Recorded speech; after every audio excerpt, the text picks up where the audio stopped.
Nagsama-sama ang mga eksperto at ahensya ng pamahalaan sa pagtalakay kung paano tutugunan ang tumitinding banta sa cybersecurity ng bansa.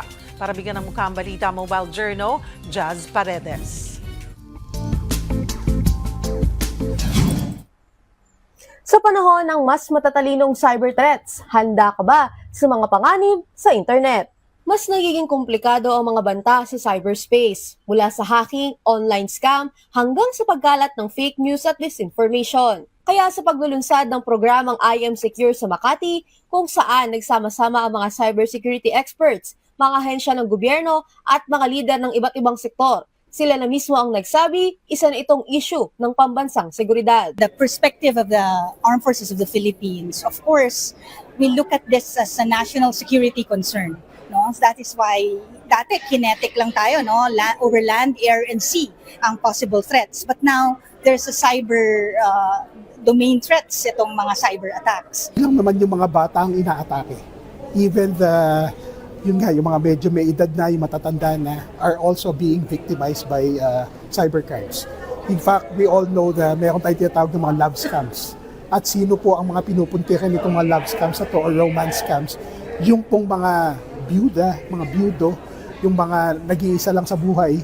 So, ito yung mga medyo may edad na rin. Hindi na nga ito yung alpha Gen Z or whatever. Pero sila talaga yung tinitira or binibiktima nga ng mga scammers or cybercriminal. Hindi sila namimili. Isa sa mga pinaka-nakakabahalang epekto nito ang lumalaganap na panghihimasok sa digital banking at online services. If you want to make deposits of checks, clearing can be done without even having to go to the bank because you can make your deposit online. The issue that we have is not the digitalization per se, but the unscrupulous people who are trying to, take advantage of the people's desire to do things in a fast way.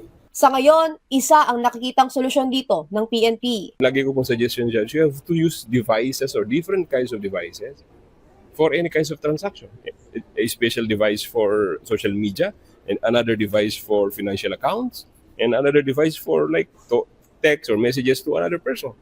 Kasi mahirap yung iisa lang eh. Once it is, it will be illegally accessed by another person and nandun na lahat information mo, pwede niyang kunin lang. Pero lahat ng mga sektor naniniwala na may dapat pang gawin para mapalakas ang ating depensa sa mga cyber threat. Kailangan siguro natin na magbalangkas ng mga batas nang naayon dito sa ikana natin, sa military nga natin. Ito'y tinatawag nating fourth domain of operations. So I think the need for us to provide an uptake as far as our country's cyber policy. And of course, with the help of those in the private sector. Mga kapatid, Mobile Journal Jazz Paredes po, hatid ang mukha ng balita.